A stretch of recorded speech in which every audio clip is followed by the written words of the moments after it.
Yo te digo,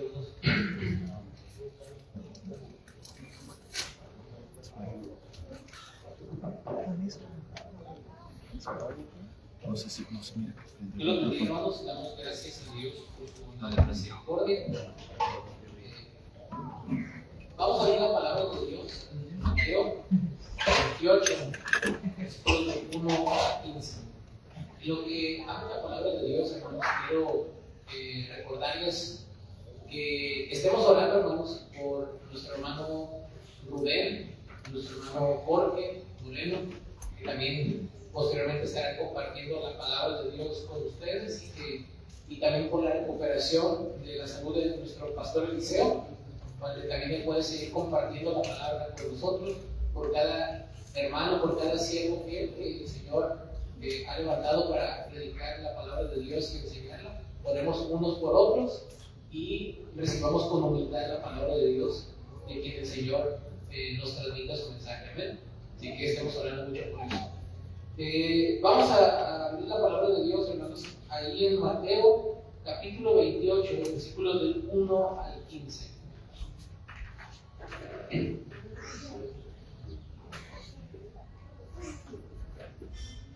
Mateo 28, versículos del 1 al 15. Mis hermanos, mucho se dice acerca de la resurrección de nuestro Señor en estas fechas, ¿no es así? Mucho se habla de esto. Pero, ¿cuáles son las implicaciones reales de este acontecimiento en nuestras vidas?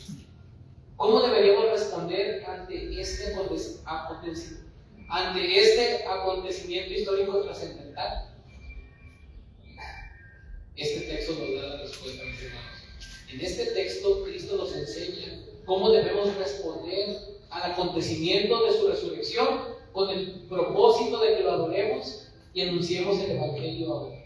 Es lo que vamos a estar viendo en este texto. ¿Cómo responder al acontecimiento de la resurrección? ¿Cómo responder al acontecimiento de la resurrección?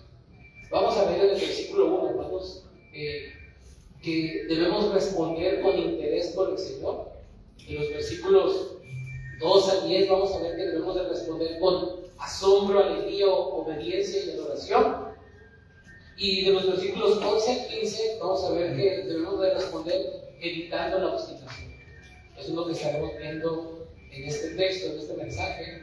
Y recordemos, mis hermanos, que en este texto Cristo nos enseña cómo debemos de responder al acontecimiento de su resurrección con el propósito de que lo adoremos y anunciemos el Evangelio a otros.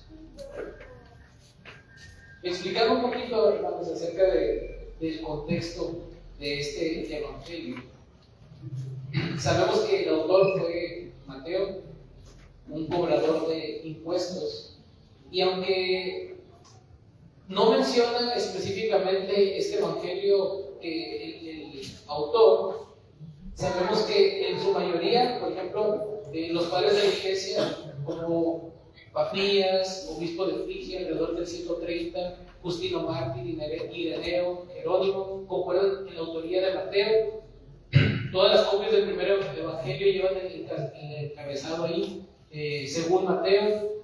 La cuidadosa organización del Evangelio concuerda con los probables intereses y capacidades de un recaudador de impuestos como había sido Mateo. Es el único que registra, por ejemplo, el pago de tributos. Ahí en el capítulo 17 emplea el nombre Mateo en lugar de Leví. Y cuando habla de la casa donde el Señor se hospedaba, evita el pronombre posesivo su casa, hablando de la casa del cobrador de impuestos, dice la casa. Entonces, tanto la evidencia interna como externa destaca que Mateo Leví, el ex cobrador de impuestos, fue el autor. Y los destinatarios de este evangelio, hermanos, más que cualquier otro evangelio, el de Mateo va junto con las escrituras hebreas en su tema y su tomo. Sus asuntos son los asuntos de que trata el evangelio, el Mesías, Israel, la ley, el reino y la profecía. Las ideas y términos judíos caracterizan todo el registro. Su testimonio no habría impresionado ni al romano, para quien se escribió Marcos, ni al griego, para quien se escribió Lucas, pero su significación sería bien clara para el judío. ¿Y cuál fue el propósito? Mateo fue escrito para los judíos, hermanos, en primera instancia, aunque también para todos nosotros, pero me refiero a una audiencia principalmente judía, para demostrar que Jesús de Nazaret es el rey de los judíos, el Mesías prometido. Mateo estableció un vínculo entre los libros del Antiguo Testamento y los escritos del Nuevo Testamento. Muestra cómo los profetas del Antiguo Testamento se cumplieron en la persona y obra de Jesucristo. Fue el primer evangelio escrito alrededor del 45-55 después de Cristo. Algunos dicen que Mateo tomó prestado material de Marcos, pero Marcos fue un discípulo apegado del apóstol Pedro y Mateo fue un testigo ocular, por lo tanto no tendría sentido que Mateo dependiera de Marcos para escribir su evangelio. Entonces es el primer evangelio más antiguo, fue escrito alrededor del 45-55 después de Cristo. Y viéndolo desde una perspectiva amplia, hermanos, puesto que el propósito de Mateo era demostrar que Jesús es el rey de los judíos, podemos verlo de esta manera, hermanos, del capítulo 1 al 4, cómo presenta Mateo a Jesús como el rey, la presentación del rey Jesús. De los capítulos 4 al 7, podemos ver que se registran las enseñanzas del rey. Del capítulo 8 al 11 vemos el poder de ese rey prometido. De los capítulos 11 al 16 podemos ver la oposición al rey, a nuestro Señor Jesucristo, que también ya esa temática ya estaba predicha por los profetas. Por ejemplo, en Isaías 53 dice que fue desechado, ¿no?, por los hombres. Vemos de los capítulos 16 al 20 la preparación de los discípulos por causa del rechazo, y del capítulo 21 al 27 vemos la presentación final del rey y su rechazo definitivo, y en el capítulo 28 vemos la prueba del derecho del rey Jesús a ser rey, es decir, la prueba máxima de resurrección. Entonces, estamos viendo de una manera general, y puesto que nos vamos a adentrar, mis hermanos, en el capítulo 28, es importante aclarar que de los capítulos 21 al 27 vemos la presentación final del rey Jesús y su rechazo definitivo, que culmina, fíjense bien, con estos acontecimientos que encontramos registrados en el capítulo 27. En el capítulo 27, versículos 1 y 2, vemos cuando entregan a nuestro Señor ante Pilato. De los versículos 3 al 10 del capítulo 27 vemos la muerte de Judas, el traidor. De los versículos 11 al 14 vemos el interrogatorio de Pilato a Jesús. De los versículos 15 al 26 vemos el intento de Pilato de liberar a nuestro Señor, y finalmente terminan liberando a un criminal en lugar de nuestro Señor, al famoso Barrabás. De los versículos 27 al 32 vemos la burla de los soldados hacia el Señor. También estaba predicho por los profetas que tenía que ser escarnecido por los impíos. Y de los versículos 57 de los versículos 33 al 44 vemos su muerte, también su crucifixión. De los versículos 27 al 34 vemos su crucifixión y su muerte. De los versículos 45 al 56 vemos también su sepultura, y finalmente, hermanos, vemos la imposición de soldados para cuidar la tumba, de los versículos 62 al 66. Y entonces nos introducimos al capítulo 28, donde vemos la gran prueba del derecho de Jesús a ser el rey de los judíos. Recuerden que el argumento principal del Evangelio de Mateo es demostrar que Jesús es el rey de los judíos. Y una de las señales inequívocas que le da el derecho a ser el rey venidero es que él cumplió con las profecías de los profetas del Antiguo Testamento acerca del Mesías, y resucitó venciendo el pecado y la muerte, demostrando su poder y gloria. Entonces, mis hermanos, ¿qué es lo que vamos a ver aquí? Vamos a ver cómo responder al acontecimiento de la resurrección. Primero, vemos en el versículo 1 y de Mateo 28, hermanos, capítulo 28, versículo 1. Leo para ustedes. Dice así, hermanos. Vaya conmigo ahí con su lista. Pasado el día de reposo, al amanecer del primer día de la semana, vinieron María Magdalena y la otra María a ver el sepulcro.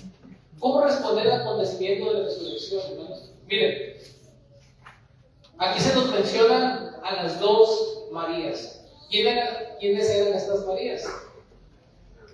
Se nos menciona a María de la región de Magdala, María Magdalena, y la otra, según el capítulo 27, versículo 56, era madre de Jacobo, la otra María. Entonces se nos menciona a María Magdalena y a la otra María, la madre de Jacobo. El contexto de lo que sucede aquí, hermanos, es que no solamente ellas, también se nos menciona a Salomé y a otras mujeres en los evangelios sinópticos. Ellas, antes del día de reposo, compraron especies aromáticas para preparar el cuerpo del Señor para una sepultura más adecuada. Y ellas llevaban esas especies aromáticas porque tenían un interés y un amor por Cristo, aunque Él ya les había dicho claramente a sus discípulos que Él tenía que morir y resucitar, pero a sus discípulos todavía no les resplandecía el entendimiento de que eso era verdadero. Pero aún así, hermanos, pese a su falta de comprensión de la realidad de lo que iba a suceder, vemos aquí un interés, un amor genuino por Cristo. Al llevar esas especies aromáticas, ellas estaban mostrando un interés. No habían entendido del todo lo necesario de su pasión, de su crucifixión, de su sepultura, pero seguían amándolo y confiando en Él. Hermanos, ¿cuál es la implicación aquí?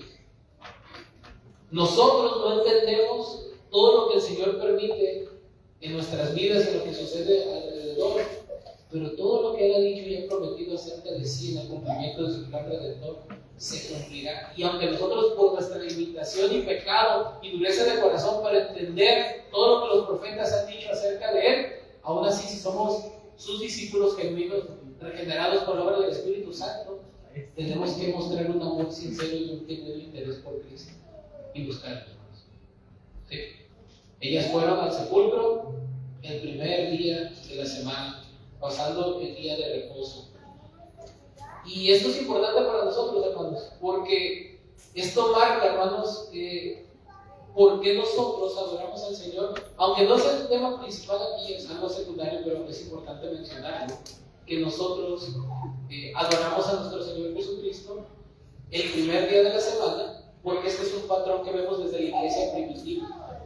Hermanos, nosotros no adoramos en el Shabbat, nosotros estamos en el nuevo pacto, no estamos bajo el antiguo pacto, y adoramos a nuestro Señor Jesucristo no porque Constantino haya puesto el domingo y que adorar el domingo es la marca de la bestia y que es idolatría y todas esas concepciones, hermanos, equivocadas.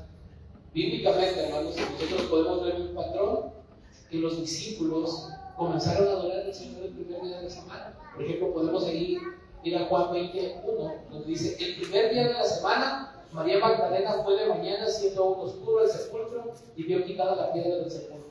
Esto marca la resurrección. En Juan 20:19 vemos cuando llegó la noche de aquel mismo día, el primero de la semana, estando las puertas cerradas en el lugar donde los discípulos estaban reunidos por miedo a los judíos, vino Jesús y puesto en medio les dijo: paz a vosotros. Juan 20:26.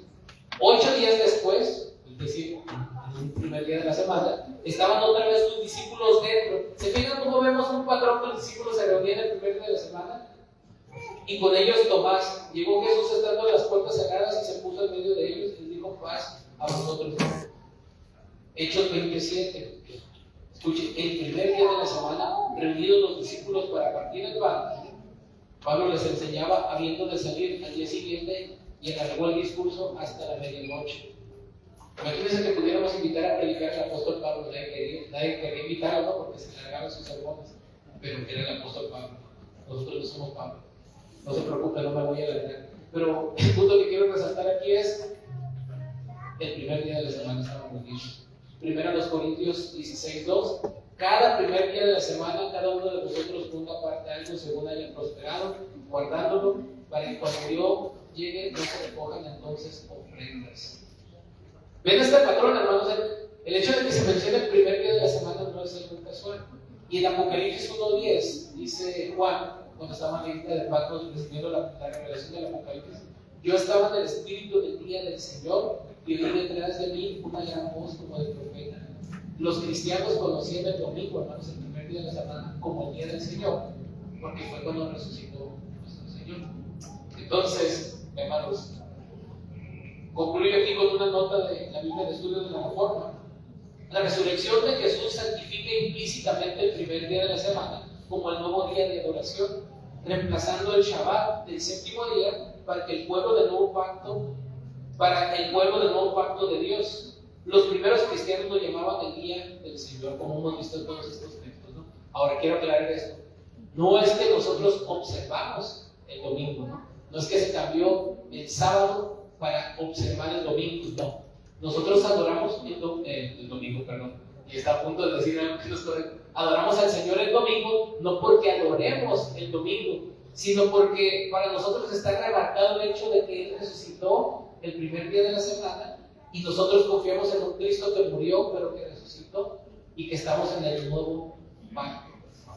¿Sí? No observamos el domingo como los judíos guardaban el sábado, pero es un principio en el cual nosotros recordamos esto y adoramos al Señor. Y por algo se reunían el primer día de la semana y por algo el Apocalipsis se le llama el día del Señor, ¿no? Porque era un día especial. El domingo, hermanos, es un día especial. Espero que usted esté con tanto anhelo de que sea domingo para adorar al Señor, porque Él resucitó. Y hasta que Él venga, es un patrón que nosotros vamos a seguir haciendo, adorándolo, no solamente el domingo, sino cualquier día de la semana, pero el domingo nos reunimos con su pueblo, con su iglesia, para ser edificados a través de su palabra y proclamar que Él murió y resucitó por nosotros. Amén. Es un día importante, es un día glorioso para nosotros, no es cualquier día de la semana. Entonces esto marca el inicio de cómo los cristianos primitivos empezaron a reunirse para adorar al Señor, pero más allá del acontecimiento del primer día de la semana, del primer día de la semana, lo más importante aquí es el acontecimiento. Vinieron María Magdalena y la otra María para ver el sepulcro, para observar el sepulcro. ¿Qué fue lo que movió a estas mujeres, hermanos? Ya vimos por el contexto de los evangelios sinópticos, hermanos. Ya vimos por el contexto de los evangelios sinópticos que ellas llevaban especias aromáticas que se habían preparado, pero más que esto, hermanos, les movió un sincero interés por nuestro Señor Jesucristo. ¿Cómo responder al acontecimiento de la resurrección? Primeramente vemos aquí algo que nosotros podemos imitar al principio con interés por el Señor. ¿Mostramos acaso nosotros interés en buscar al Señor? Hay que acercarnos a Cristo, buscar a Cristo.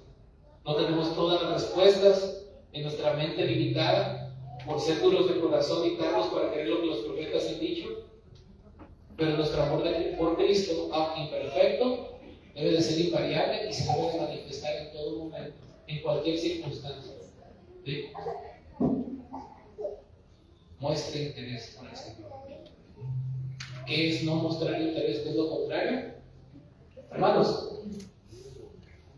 muchos hermanos de nosotros en Cristo tienen que recorrer kilómetros para poder unirse y escondidas, porque si los descubren, los meten a la cárcel o los pueden matar y no fallan. ¿Qué excusa podemos poner nosotros para no adorar al Señor en su día? ¿No? Me duele la ceja, me duele la uña, la ceja no duele, yo sé, pero a veces ponemos excusas tan incomprensibles, hermanos. Buscamos cualquier pretexto para no ir a la iglesia, para no adorar al Señor. Y eso revela tristemente un corazón que no ha comprendido el hecho glorioso de la resurrección. Ahora, claro, examinemos nuestros corazones. No es para que volteemos, entonces si mi hermano no vino es porque no conozco todos los motivos. Es para que examinemos nuestro corazón. Para que nosotros mostremos un interés por Cristo. ¿De qué manera usted está mostrando interés? Esa pregunta solamente la puede responder usted. Pero también vemos de los versículos 12 al 10 cómo responder al acontecimiento de la resurrección con asombro, alegría, obediencia y adoración. Es lo que nos enseñan en los versículos 12 al 10. con asombro, alegría, obediencia y adoración. Mira lo que nos dicen los versículos 2 en adelante. Y hubo un gran terremoto, porque un ángel del Señor descendiendo del cielo y llegando removió la piedra y se sentó sobre ella. Su aspecto era como un relámpago y su vestido blanco como la nieve. Y de miedo de él los guardas temblaron y se quedaron como muertos. Mas el ángel respondiendo dijo a las mujeres: no temáis vosotras, porque yo sé que buscáis a Jesús, el que fue crucificado. No está aquí, pues ha resucitado, como dijo. Venid, ved el lugar donde fue puesto el Señor, e id pronto y decid a sus discípulos que ha resucitado de los muertos, y aquí va delante de vosotros a Galilea. Allí le veréis, y aquí os lo he dicho. Entonces ellas, saliendo del sepulcro con temor y gran gozo, fueron corriendo a dar las nuevas a sus discípulos, y mientras iban a dar las nuevas a los discípulos, de aquí Jesús les salió al encuentro diciendo: salve. Y ellas, acercándose, abrazaron sus pies y le adoraron. Entonces Jesús les dijo: no temáis, no temáis, ir, dar las nuevas a mis hermanos para que vayan a Galilea y allí me verán. Hermanos, el Señor permitió un acontecimiento en su providencia que destacó el acontecimiento de la resurrección. Fue algo inusual. No creo que haya sido algo circunstancial, como cada cierto tiempo acabamos de experimentar un terremoto. Aquí se sintió como 2 puntos, casi 3. No, en la escala, ahí en el biciclo fue como de 5, ¿no? La escala 5. Hace poco, en el otro lado del continente, hubo uno de más intensidad que hubo muertes. En el 2011 hubo el que afectó a Mexicali, y de cierto tiempo, hermanos, ha habido terremotos que han sido catastróficos, otros que se han sentido menos, pero todos sentimos de alguna manera u otra, hermanos, cuando tiembla la tierra, sentimos también nosotros ñaña. La otra vez cuando pasó el temblor, hermanos, fue un momento y ya, ay, gloria a Dios por su poder. Pero al rato que estaba parado, yo dije: otra vez está temblando, y miré y nada se movía a mi alrededor, eran nomás mis piernas que estaban temblando. Así que cuando tiembla la tierra, nos estremecemos nosotros. Y lo curioso no es que haya habido un terremoto, porque pues los ha habido y los seguirá viendo, y habrá terremotos más grandes que este. El punto es que en los evangelios sinópticos, por ejemplo en el evangelio de Marcos, las mujeres lanzan una pregunta retórica: ¿quién nos removerá la piedra? ¿Y cómo responde el Señor, no? ¿Quién? ¿Cómo? Una piedra que había sido sellada. Mira lo que dice el versículo 66 del capítulo 27. Entonces ellos fueron y aseguraron el sepulcro, sellando la piedra y poniendo la guardia. O sea, una piedra gigantesca que no era fácil de rodar, aparte sellada y aparte con soldados haciendo guardia. Era imposible que pudiera haber un fraude de que alguien fingiera que el Señor resucitó, ¿no? Tenemos soldados, no eran guardias. Por ejemplo, los guardias de seguridad de ahora ni siquiera tienen un arma, ¿no?, para que se puedan defender. Eran soldados, tenían permiso de matar. La piedra era gigantesca por sí misma, y sin haber estado sellada, era imposible que las mujeres lo hubieran podido quitar, y aparte sellada con soldados. Era poco creíble el cuento de que se robaron el cuerpo, ¿no? Pero pasó algo excepcional, hermanos. Miren, ellos quisieron retar a Dios, y de alguna manera es como si Dios estuviera burlándose de ellos. Los líderes religiosos, en este caso los sumos sacerdotes, junto con los fariseos, se reunieron con Pilato para decirle que aquel charlatán, engañador en su propia opinión, había dicho que iba a resucitar, y no les vaya a salir peor que anden diciendo a la gente que resucitó. Y ellos no creían en el derecho de la resurrección, pero tenían miedo de las implicaciones de que el mito de la resurrección se fuera a divulgar entre los demás, porque iba a ser algo imparable, ¿no? Y ellos, en su esfuerzo diabólico, perverso, humano y guiado por Satanás, quisieron tapar la verdad con la mentira, poniendo una piedra sellada y guardias. Viene un ángel y ¡pum!, un terremoto, y tumba la piedra. ¿Qué puede hacer el hombre, hermanos, para callar la verdad de Dios? Es ridículo. El Salmo 2 ¿Por qué se amotinan las gentes y los pueblos piensan cosas vanas?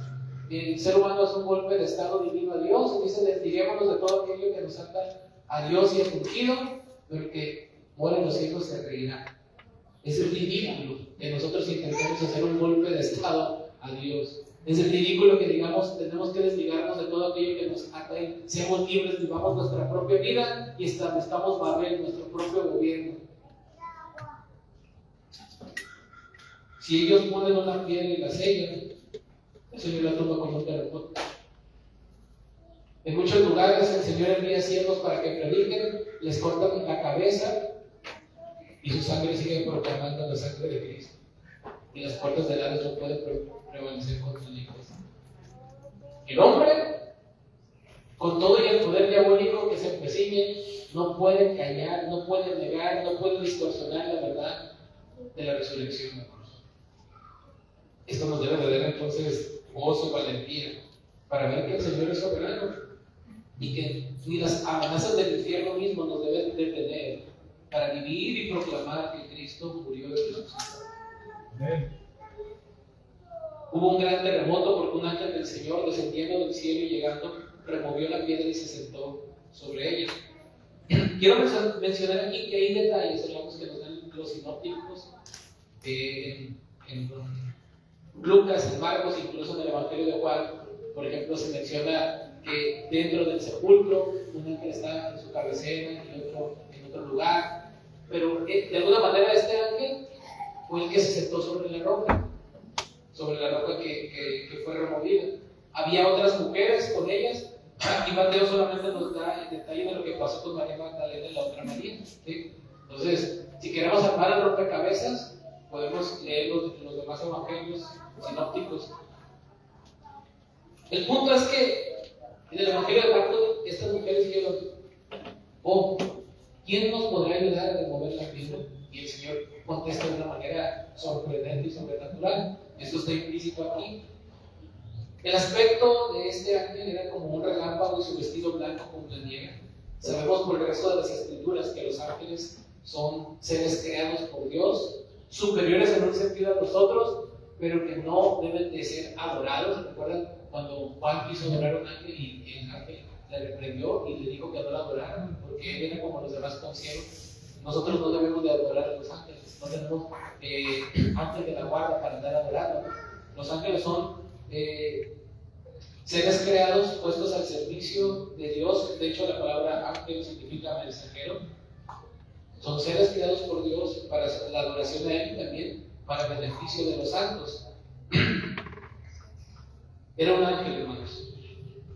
Y la reacción de los guardas era interesante porque en lugar de rendirse al Señor al ver ese acontecimiento, su primera reacción fue de miedo y temblor, y hasta que se quedaron como muertos, como petrificados, ¿no? Yo creo que casi les da una embolia a los pobres. Si les dio diabetes, con el dinero que los sobornaron, no les hubiera podido alcanzar para curarse porque en aquel tiempo todavía no se inventaba la insulina, así que les salió caro el susto. Quedaron sumamente perplejos por lo que había pasado, pero quiero que vean un contraste entre las reacciones. ¿Cómo reaccionan los guardias? Tienen fobos. Esta palabra miedo, hermanos, es importante aquí en la narrativa porque se repite a lo largo del texto. La palabra fobos, miedo, de ahí es donde viene la palabra fobia. Y esta palabra, hermanos, dependiendo del contexto, puede significar una de tres cosas, hermanos. Número uno, puede significar estado de terror, de ahí donde viene la palabra fobia, un estado de miedo profundo que te paraliza como este. Pero también puede significar una fuente de temor, o en otro contexto puede significar incluso reverencia, es decir, respeto que lleva a la adoración. Entonces, dependiendo del contexto, esta palabra phobos, temor, adquiere un significado distinto. Aquí es de ese miedo que te conduce al terror. Pues lo vemos en la reacción de ellos, que quedaron como muertos, ¿no? Esa fue la reacción, hermanos. Un miedo que los llevó a quedar paralizados. Un miedo que causa terror. Cuando una persona, hermanos, no ha comprendido quién es Cristo, no ha nacido de nuevo, y al ser expuesta a un evento así, puede causar terror. Pero miren que aún este miedo, si no es por la obra del Espíritu de Dios, no conduce a la salvación, porque a pesar de que vieron lo que pasó y quedaron aterrados, aceptaron el soborno de los líderes. ¿Se fijan? Alguien puede quedar aterrado por la realidad del infierno, alguien pudiera ver algo catastrófico, impulsado por Dios mismo, y aún así quedarse como muerto de miedo, pero no convertirse, porque el miedo en sí mismo no puede convertir a alguien, tiene que ser el Evangelio. ¿Sí? El miedo y el terror en sí mismo no conducen a nadie a la piedad. Ahora, el temor al Señor es lo que nos conduce a la sabiduría y a la piedad. Ellos respondieron de una manera con un miedo impío al acontecimiento. Pero el contraste con las mujeres, con las Marías, mas el ángel respondiendo dijo a las mujeres, y esta palabra más, hermanos, es una conjunción que hace contraste, un pero importante ahí. Pero el ángel respondió a las mujeres, respondiendo dijo a las mujeres, miren, a los guardias no les tuvo que decir nada porque se quedaron congelados, ¿no? Pero cuando se dirige a las mujeres, ¿qué les dice? Versículo 5, no temáis vosotras. Y este verbo, hermanos, es importante, es importantísimo aquí en la narrativa, porque es como si les estuviera, el ángel les está dando un mandamiento, el verbo aquí está en imperativo, les está diciendo, no estén teniendo miedo, ¿sí? No estén teniendo miedo. Y al agregar el pronombre vosotras, ustedes, miren, en el griego, hermanos, un verbo se puede conjugar sin necesidad de agregar un pronombre, es decir, no teman, se entiende que se refiere a ellos, pero al agregar el pronombre vosotras o ustedes, está enfatizando a quién se está dirigiendo. O sea, en contraste con cómo reaccionaron los guardias, pero ustedes no tengan miedo. O sea, ellos reaccionaron de esa manera porque no han creído en el Cristo resucitado, ¿no? Pero ustedes que han creído no deben de tener temor porque se está cumpliendo lo que les había dicho, que iba a resucitar. O sea, fíjate el contraste. Y por eso en el texto, aquí en el griego, se le agrega el pronombre ustedes. Gramaticalmente sería innecesario, es redundante, pero para el propósito del escritor en la narrativa aquí es enfatizar el contraste de que ellas no debían de tener miedo.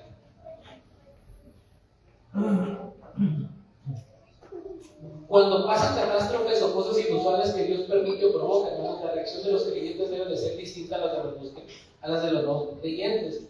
No debemos temer en ese sentido pecaminoso. Debemos de temer al Señor, pero no en el sentido de causar terror, porque Dios usa todas las cosas para su propósito eterno y nuestro eterno bien, según Romanos 8:28.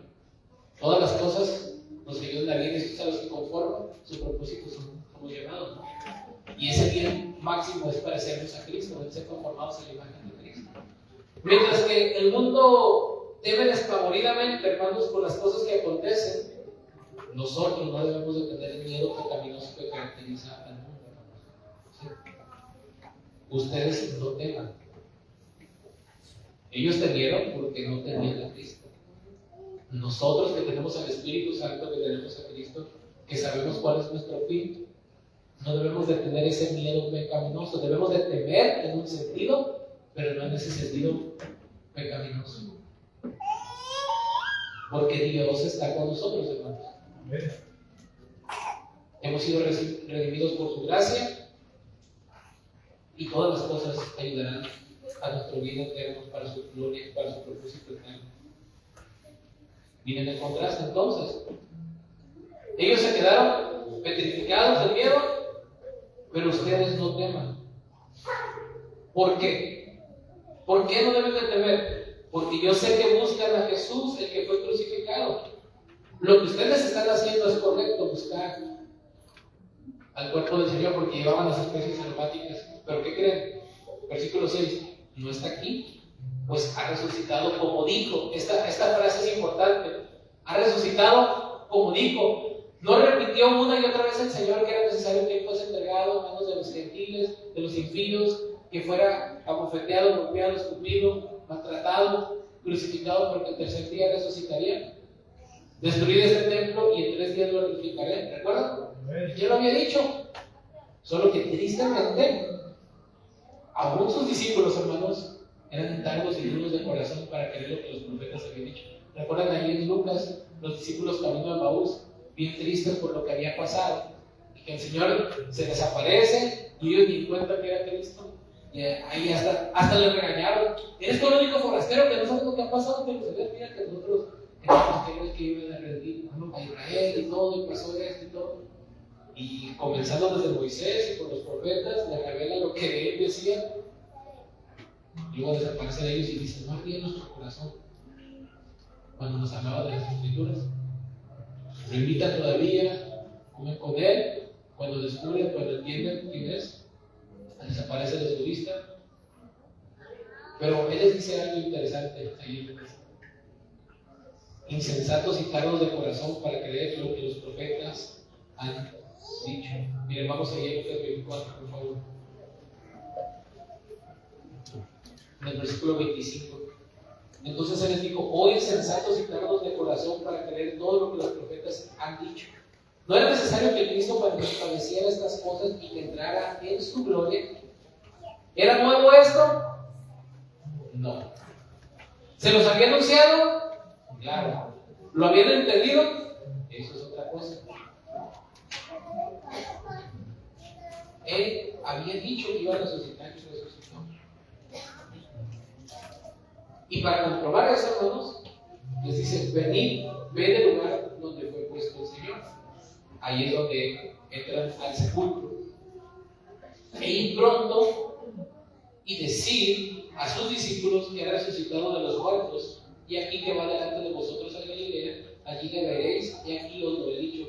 ¿Por qué es importante esto en la narrativa? Porque el clímax o el desenlace de esta narrativa es la gran comisión. Ya vimos un mensaje sobre la gran comisión. El punto es que el Señor se iba a aparecer a ellos para darles la gran comisión de que ahora, como el Señor resucitado, teniendo todo poder y autoridad, les encomendaba que fueran a ser discípulos, bautizándolos en el nombre del Padre y del Hijo y del Espíritu Santo, enseñándoles a guardar todas las cosas que les había mandado. Ese fue el clímax, por decirlo así, el desenlace, la gran comisión, y donde Él les hablaría esa gran comisión, ya como Señor resucitado, sería en Galilea. Y aquí va delante de vosotros a Galilea, allí le veréis, como he aquí os lo he dicho. Versículo 8, entonces ellos, saliendo del sepulcro con, ¿qué dice? Fobos, temor y gran gozo, fueron corriendo a dar las nuevas a sus discípulos, y mientras iban a dar las nuevas a los discípulos, de aquí Jesús les salió de encuentro diciendo: salve. Salve es un saludo como diciendo: deseo que tengan salud. No, es un deseo común. Es un saludo, común entre los judíos. Y ellas, acercándose, abrazaron sus pies y la adoraron. Versículo 10. Entonces Jesús les dijo: no temáis, id, dad las nuevas a mis hermanos para que vayan a Galilea y allí me verán. Quiero que noten algo aquí, hermanos. ¿Qué fue lo que el ángel les había dicho? ¿Qué mandamiento? No teman, ¿verdad? Se está cumpliendo lo que él dijo, resucitó. Pero cuando ellos se fueron saliendo del sepulcro, dice: ¿con qué temor seguían temiendo? En otras palabras, no es tan fácil como que decir: no tengas miedo, y no se les quitó el temor por sí mismo. Pero aquí había una especie de sentimientos paradójicos en ellos, porque por un lado seguían teniendo miedo y asombro por lo que había acontecido, pero por otro lado gran alegría por lo que estaba pasando. ¿Te fijas? Seguimos viendo la humanidad de estas mujeres pecadoras, pero redimidas por el Señor. Como creyentes así somos, hermanos. Dios nos dice una cosa y tristemente no obedecemos perfectamente como deberíamos. Pero si somos genuinos creyentes, va a haber obediencia progresiva. No de una manera perfecta, pero al mismo tiempo ahí está el pecado y al mismo tiempo ahí está el deseo de agradar a Dios y el gozo por la verdad de su palabra, por quién es Él y lo que ha hecho. Una especie de sentimientos paradójicos envueltos, ¿no? Por un lado estaban con miedito y por el otro lado estaban bien contentas. Y una palabra aquí también que quiero resaltar mucho es la palabra dar las nuevas. Viene de un verbo griego anunciar. Y es importante la narrativa, hermanos, porque lo que el ángel les anunció fue la resurrección. Lo que el Señor les encomendó que fueran a anunciar a los discípulos es que Él había resucitado y que los iba a ver en Galilea. Pero también lo que los guardias anunciaron fue la resurrección, pero fíjense las respuestas diferentes al anuncio, cómo lo interpretaron cada parte. ¿Se fijan? Al final de cuentas, la resurrección fue anunciada, fue proclamada, pero fue recibida de diferentes maneras. De diferentes maneras. Ellos salieron del sepulcro con temor y gran gozo, fueron corriendo a dar las nuevas a los discípulos, a los 11 que más adelante se encontrarían el Señor con ellos en Galilea. Y mientras iban a dar las nuevas a los discípulos, versículo 9, he aquí Jesús les salió al encuentro diciendo, salve. Y ellos acercándose abrazaron sus pies y le adoraron. Hermanos, esto es sumamente fundamental para entender la narrativa del texto. Lo adoraron.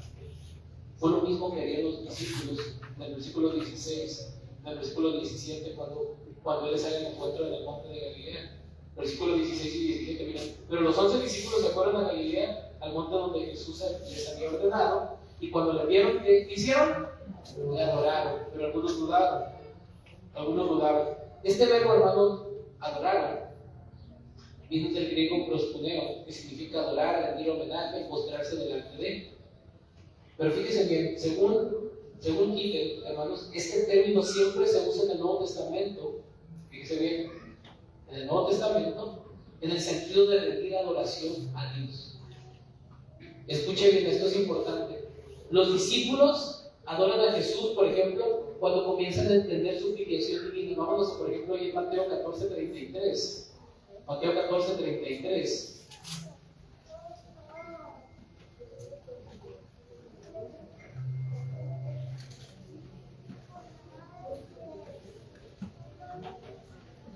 En el acontecimiento cuando el Señor Jesús anda en el mar, hermanos, y ya después de que Él calma el viento, miren lo que dice el versículo 33. Entonces los que estaban en la barca vinieron y le adoraron, diciendo, verdaderamente eres hijo de Dios. ¿Se fijan?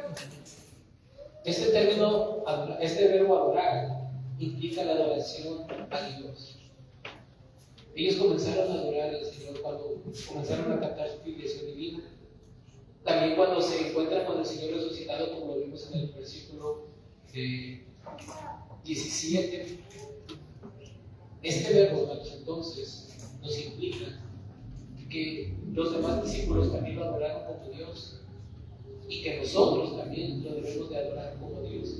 El hecho de que Él resucitó demuestra que Él es el Hijo de Dios, como dice Romanos 1:4, ¿no? Que fue declarado Hijo de Dios con poder. Y el término Hijo de Dios en la Biblia, hermanos, implica su deidad. Alguien que es de la misma naturaleza que el Padre y el heredero de todo.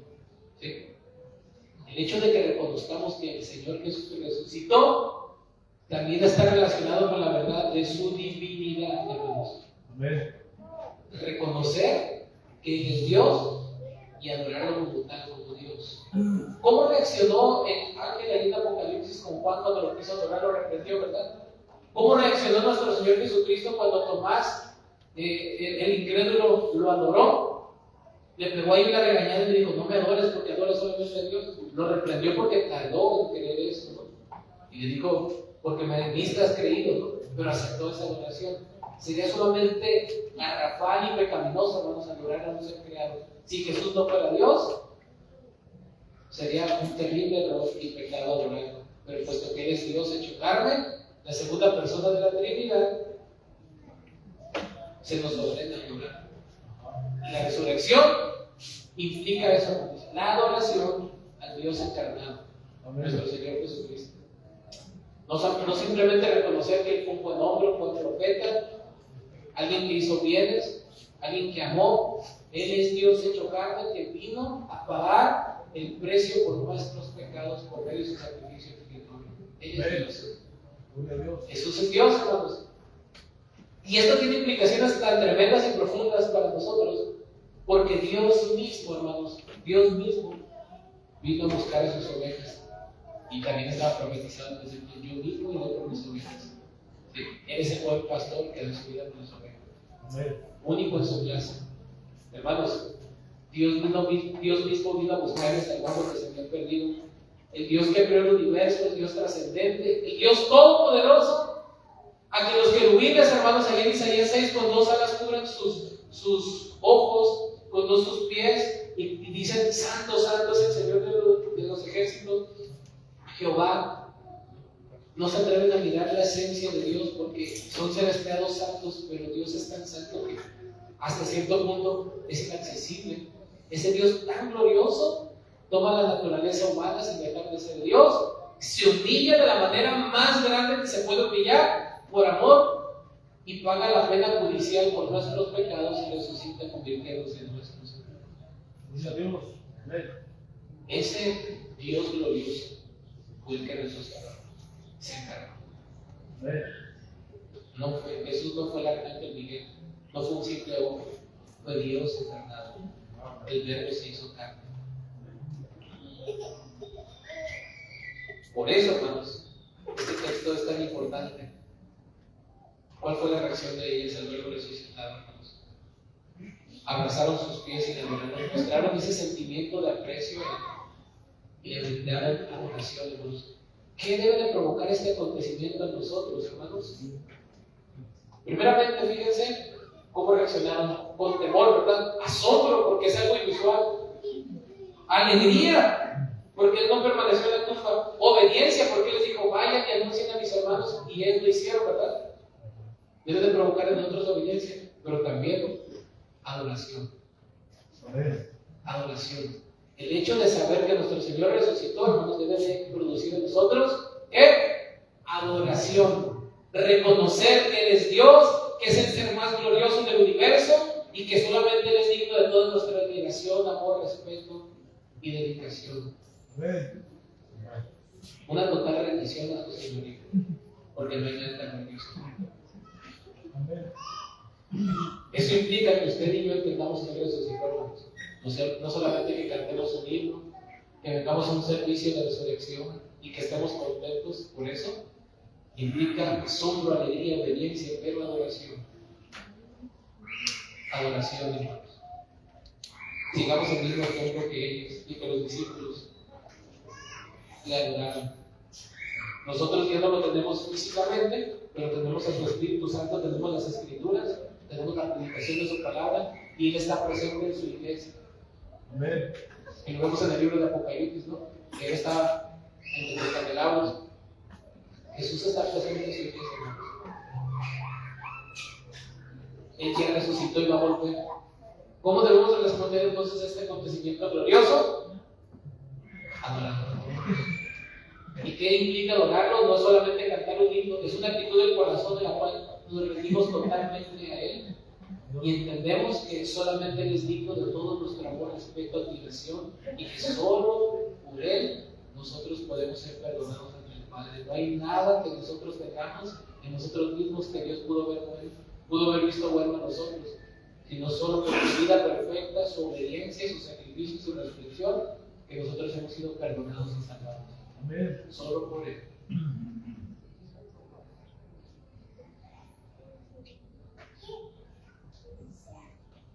Pero también, hermanos, lo que esto debe de provocar en nosotros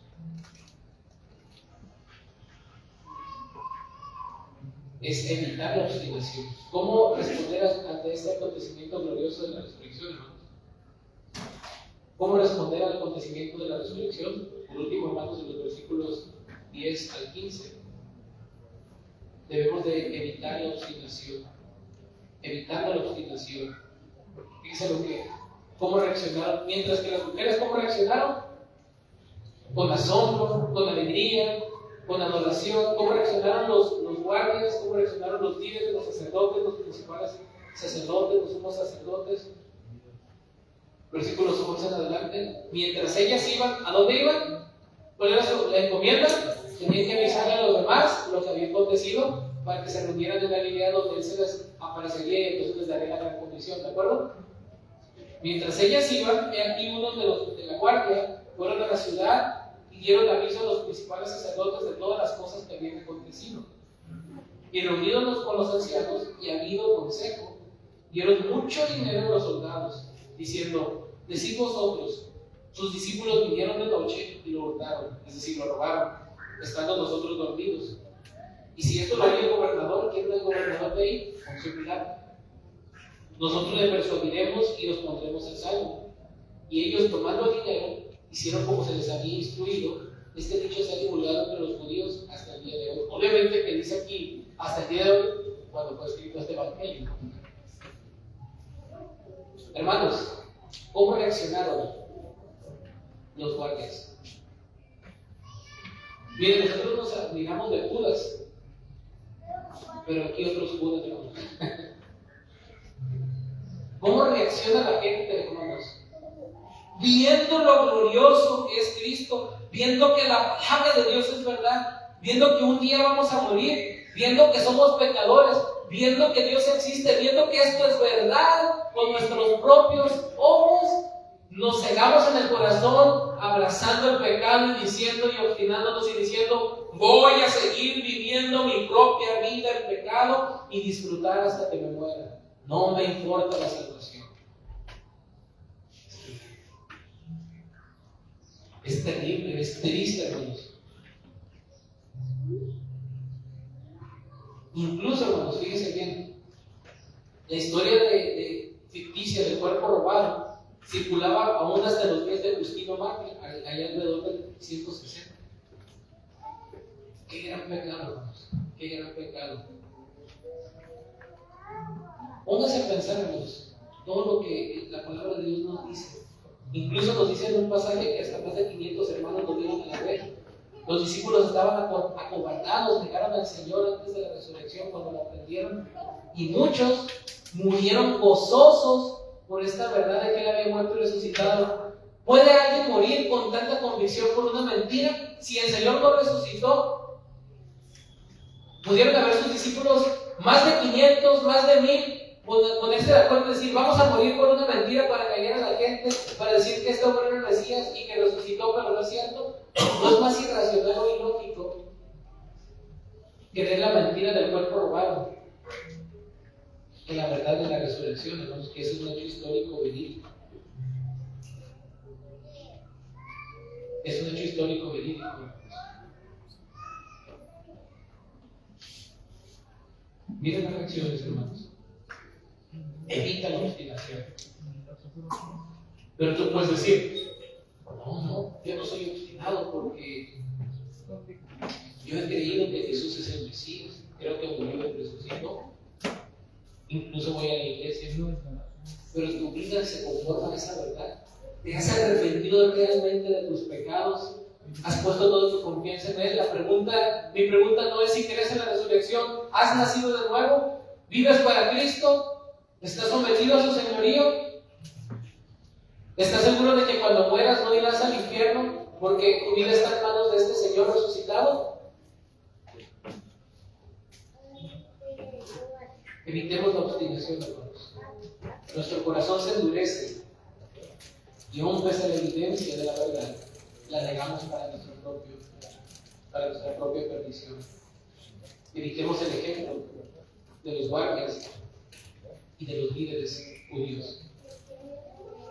Pero sigamos el ejemplo de las mujeres, sigamos el ejemplo de los discípulos, sigamos el ejemplo de Pablo. Hermanos, en este texto entonces Cristo nos enseña cómo debemos responder al acontecimiento de su resurrección con el propósito de que lo hablaremos y anunciemos el Evangelio a otros. ¿Cómo es que debemos de responder? Primeramente vemos que con interés por el Señor. En segundo lugar, con asombro, alegría, obediencia y oración. Y en tercer lugar, evitando la obstinación. Hermanos, la resurrección de Cristo fue y es la gran prueba de que Él es el Rey de los judíos. La validez de su declaración revelación quedó claramente demostrada cuando Él resucitó. Jesús un día volverá para tomar a su pueblo y reinar como Rey de Reyes y Señor de Señores. Pero hasta este día sus seguidores deben de salir con su autoridad y proclamar las buenas nuevas, que es lo que nos hablan los versículos 19 al 20, que ya vimos una predicación sobre eso, una herramienta del discipulado. La resurrección entonces es la prueba irrefutable de que nuestro Señor Jesucristo es el Hijo de Dios, Romanos 1:4, que fue declarado como poder Hijo de Dios por la resurrección. ¿Qué nos concierne a nosotros como iglesia? Primero a los Corintios 15 nos dice: además, os declaro, hermanos, el evangelio que os he predicado, el cual también recibisteis, en el cual también perseveráis, por el cual asimismo, si retenéis la palabra que os he predicado, sois salvos, si no creísteis en vano. Porque primeramente os he enseñado lo que asimismo recibí, que Cristo murió por nuestros pecados conforme a las Escrituras, y que fue sepultado, que resucitó al tercer día conforme a las Escrituras, y que apareció a Cefas y después a los 12. Después apareció a más de 500 hermanos a la vez, de los cuales muchos viven aún y otros ya no. Después apareció a Jacobo, después a todos los apóstoles, y el último de todos, como una guardia, me apareció a mí, porque soy el más pequeño de los apóstoles, que no soy digno de ser llamado apóstol, porque perseguí a la iglesia de Dios. Pero por la gracia de Dios soy lo que soy, y su gracia no ha sido vana para conmigo. Antes he trabajado más que todos ellos, pero no yo, sino la gracia de Dios conmigo. Porque sea yo o sean ellos, así predicamos y así habéis creído. La resurrección es parte fundamental del evangelio. Si no creemos en una resurrección literal, aunque ya se le escapó un micro, simplemente no hay cristianismo bíblico. Pero también, hermanos, nos invita la palabra de Dios a ser partícipes de esta realidad. En Filipenses 3:8 al 10, mire lo que dice Pablo respecto a esto. Y ciertamente aún estimo todas las cosas como pérdida, por la excelencia del conocimiento de Cristo Jesús mi Señor, por el amor del cual lo he perdido todo y lo tengo por basura para ganar a Cristo, y ser hallado en Él, no teniendo mi propia justicia que es por la ley, sino la que es por la fe de Cristo, la justicia que es de Dios por la fe. Versículo 10, a fin de conocerle y el poder de su resurrección y la participación de sus padecimientos, llegando a ser semejante a Él en su muerte, a fin de conocerle y el poder de su resurrección.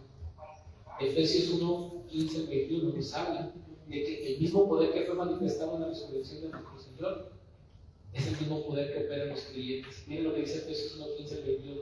Por esta causa también yo, habiendo oído de vuestra fe en el Señor Jesús y de vuestro amor para todos los santos, no ceso de dar gracias por vosotros, haciendo memoria de vosotros en mis oraciones, para que el Dios de nuestro Señor Jesucristo, el Padre de gloria, os dé espíritu de sabiduría y de revelación en el conocimiento de Él, alumbrando los ojos de vuestro entendimiento, para que sepáis cuál es la esperanza a que os ha llamado, y cuáles son las riquezas de la gloria de su herencia en los santos. Escuche esto. Y cuál la supereminente grandeza de su poder para con nosotros los que creemos, según la operación del poder de su fuerza. Mire, ese poder, esa fuerza, versículo 20, la cual operó en Cristo, resucitándole de los muertos y sentándole a su diestra en los lugares celestiales, sobre todo principado y autoridad y poder y señorío, y sobre todo nombre que se nombra, no solo en este siglo, sino también en el venidero, y sometió todas las cosas bajo sus pies, los dio por cabeza sobre todas las cosas en la iglesia, la cual es su cuerpo, la plenitud de aquel que todo lo llena en todo. Amados hermanos, la resurrección tiene implicaciones importantísimas para la iglesia. El mismo poder que fue manifiesto en la resurrección es el mismo poder que opera en los creyentes para llevarnos a la semejanza de Él. Él mismo dijo: yo soy la resurrección y la vida, el que cree en mí aunque esté muerto vivirá. Nosotros no creemos en un Salvador solamente crucificado, sino que nuestros pecados fueron expiados por esa muerte y ha sido validado que todo lo que Él prometió se cumplió y se cumplirá, porque Él resucitó. Él está vivo.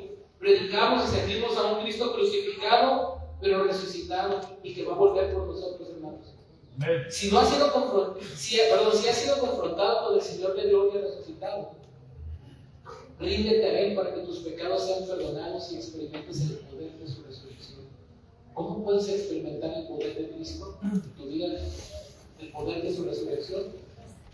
Deja de confiar en tu propia religiosidad, en tus buenas obras, en tu propia bondad, en tu propia moralidad, en tus méritos, en tus logros. Ríndete al Señor de gloria, arrepiéntete de tus pecados, clama a Él y confía con todo tu corazón que Él murió y resucitó para tu justificación.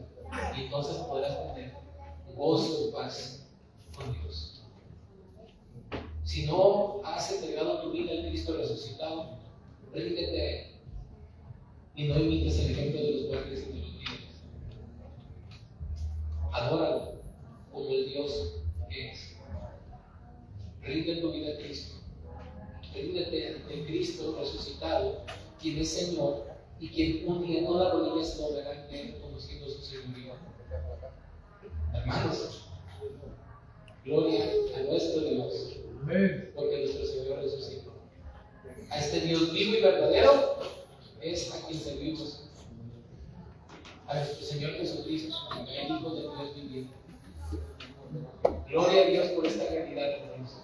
Gloria a Dios porque nuestro Señor Jesucristo resucitó. Gloria a Dios porque predicamos a un Cristo resucitado. Y gloria a Dios porque Él nos ha prometido